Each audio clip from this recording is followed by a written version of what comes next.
Le 4e dimanche de Pâques a été choisi comme journée mondiale de prière pour toutes les vocations dans l'Église et en particulier les vocations à la vie consacrée et les vocations sacerdotales.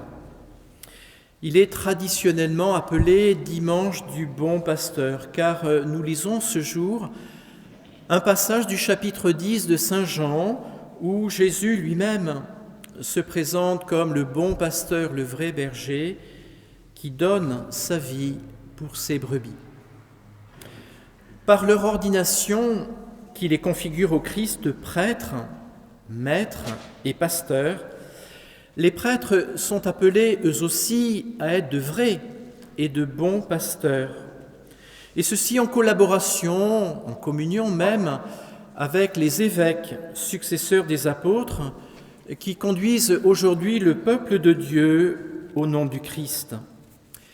Car c'est vraiment le Christ lui-même qui a confié à l'apôtre Pierre, Simon-Pierre, cette mission, cette charge pastorale, soit le pasteur de mes brebis.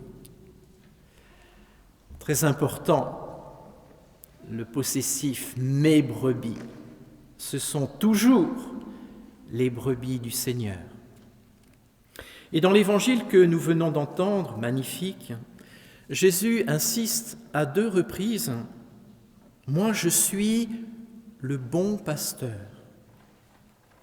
Le terme, en fait, c'est beau et bon en même temps. Alors, qu'est-ce que cela signifie ? Tout d'abord que Jésus, le bon pasteur, est bon essentiellement. Il est plein de cette bonté divine, plein de cet amour que Dieu a pour chacun et chacune d'entre nous. Comme le Père m'a aimé, moi aussi, je vous ai aimé.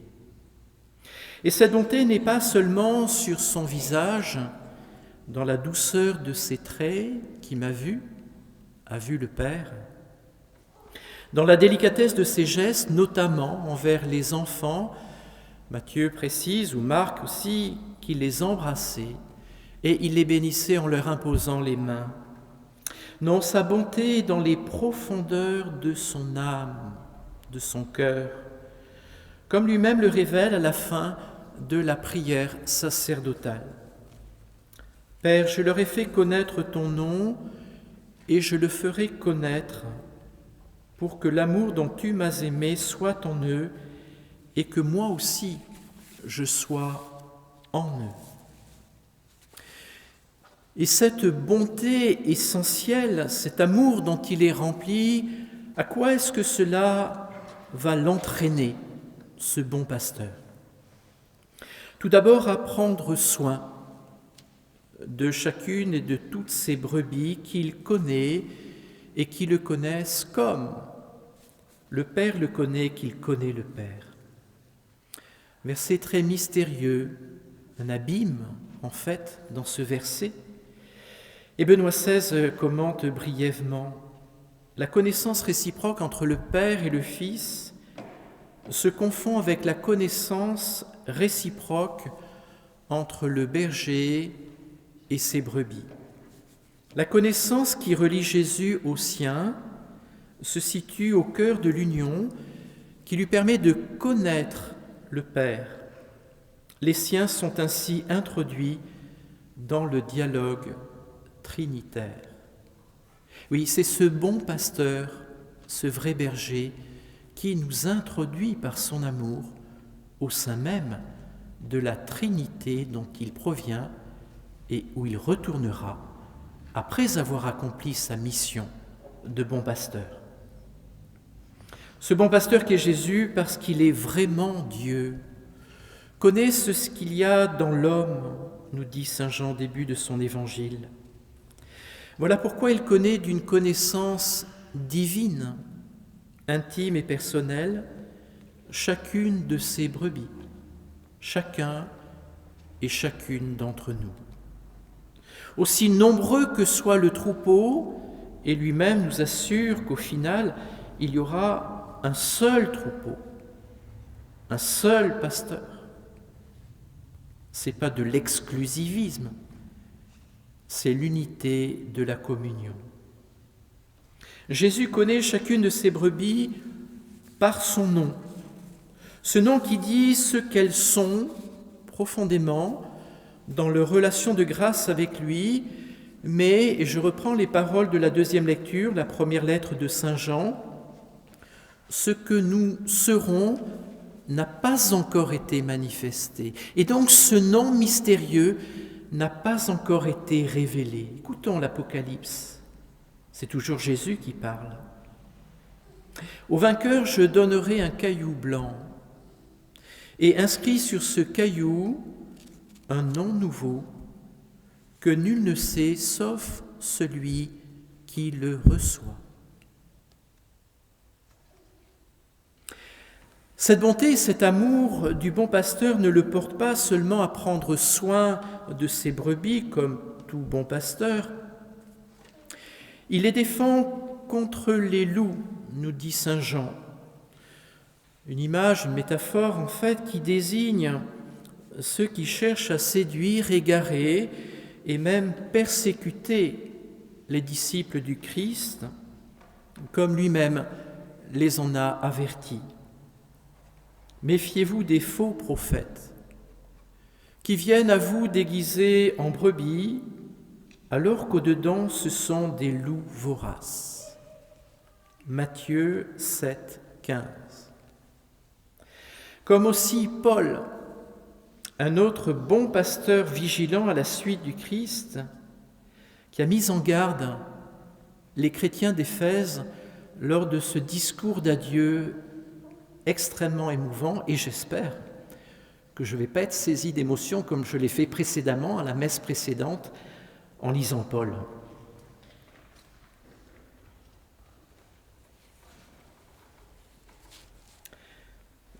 Moi, je sais qu'après mon départ, des loups redoutables s'introduiront chez vous et n'épargneront pas le troupeau.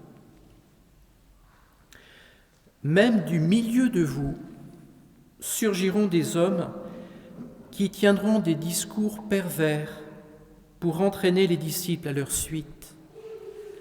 Soyez donc vigilants et souvenez-vous que, durant 3 ans, nuit et jour, je n'ai cessé dans les larmes de reprendre chacun d'entre vous. C'est vraiment des paroles bouleversantes. Et ces paroles de Paul ne conservent-elles pas toute leur actualité au sein même de l'Église d'aujourd'hui, à propos de ces questions d'abus souvent liées à toutes sortes de discours pervers? Je pourrais illustrer par des exemples et des noms très concrètement. Je ne veux pas le faire. C'est le dimanche du bon pasteur. Restons dans la paix et la sérénité. Mais le bon pasteur, le vrai berger, va encore bien plus loin car il expose sa vie pour les brebis et va même jusqu'à leur donner sa vie. Et c'est là un aspect central de ce discours du bon pasteur qu'on peut de ce point de vue rapprocher du discours du pain de vie entendu pendant toute la semaine écoulée. Le pain que je donnerai, c'est ma chair pour la vie du monde. Jésus, le bon pasteur, ne prodigue pas seulement des soins à chacune de ses brebis qu'il connaît personnellement. Il ne se contente pas d'exposer sa vie pour chacune d'elles, mais il se donne lui-même à chacune d'elles et à tout le troupeau, librement, comme il l'affirme dans le passage entendu. Je donne ma vie pour les brebis. Voilà pourquoi le Père m'aime, parce que je donne ma vie pour la recevoir de nouveau. Nul ne peut me l'enlever. Je la donne de moi-même. J'ai le pouvoir de la donner, j'ai aussi le pouvoir de la recevoir de nouveau. Et notons bien l'expression du Seigneur, j'ai le pouvoir, non pas de la reprendre, mais de la recevoir de nouveau.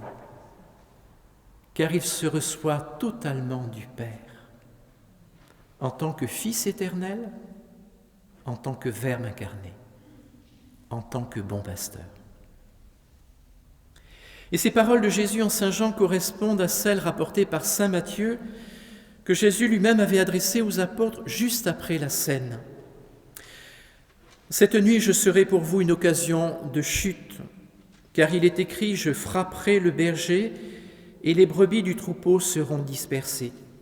Mais une fois ressuscité, je vous précéderai en Galilée. »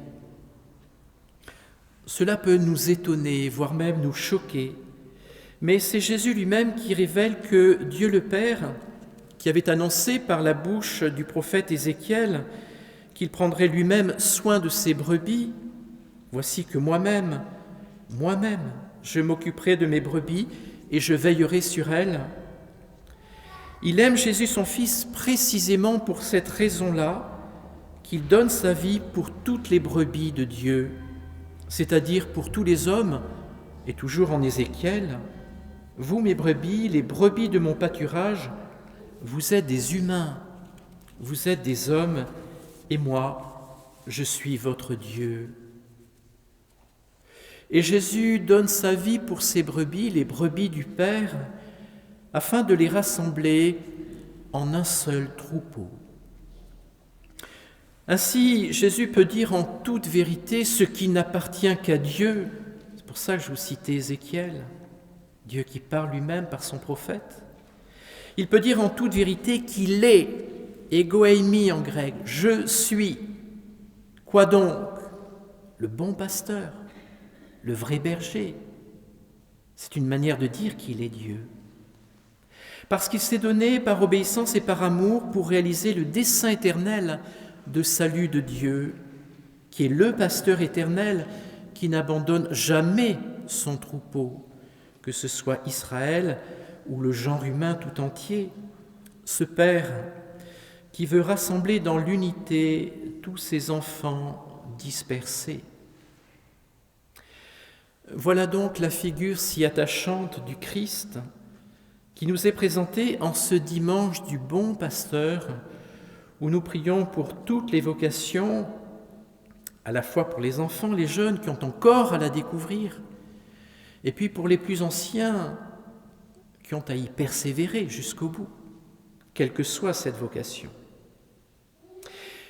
Et avec le bienheureux Marie-Eugène de l'Enfant Jésus, fondateur de la communauté à laquelle j'appartiens, Notre-Dame de Vie, un bon pasteur lui aussi, nous pouvons dire avec reconnaissance et amour.